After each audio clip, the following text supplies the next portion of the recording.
All right, the New York Knicks got a devastating bit of news as it was announced that Julius Randle is done for the season, and it is unclear if he'll be ready for the start of next season as he undergoes surgery on his shoulder. They were trying to rehab him back to be able to get ready for the playoffs, but it is now apparent that that is not going to be the case. This is devastating for the Knicks. They had a 14-2 run with him in January, the best month that they have had as a team. And since he has left, they are 15-14 without him. And yes, he can disappear at times, and he can be incredibly frustrating at times. But this team does not make any noise, I don't think, in the playoffs without him.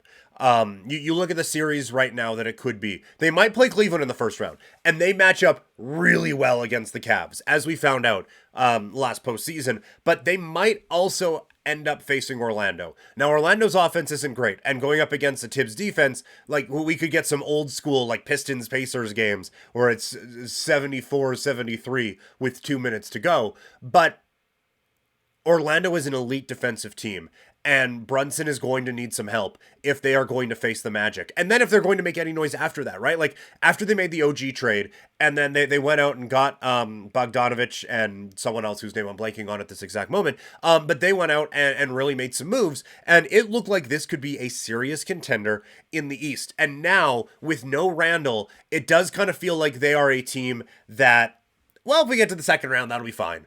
And so that has to be just heartbreaking for this really, really good Knicks team. They're probably going to end up in the 4-5, which means they get the Celtics in the second round probably.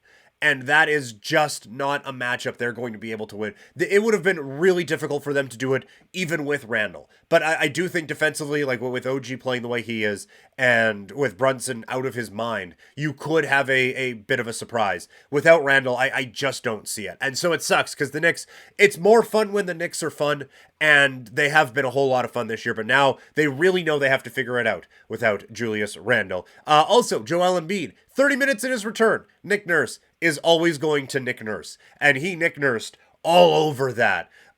Just absolutely wearing Joel Embiid out. I think the 76ers could be a problem in the play-in, and I think if Joel is healthy, would be a really interesting matchup for a Milwaukee or a Boston in round one.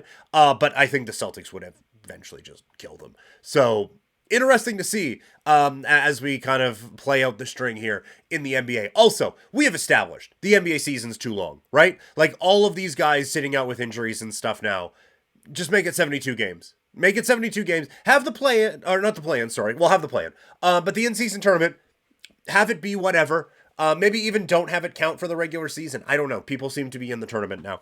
But it's too long. The season is too long. These guys aren't playing in these games. And it's the problem we were having last year, where now that they've all reached their 65, so we're getting this problem later in the season, but these are the games that are supposed to be the most important, and we're seeing guys sitting out on a nightly basis. It's incredibly frustrating.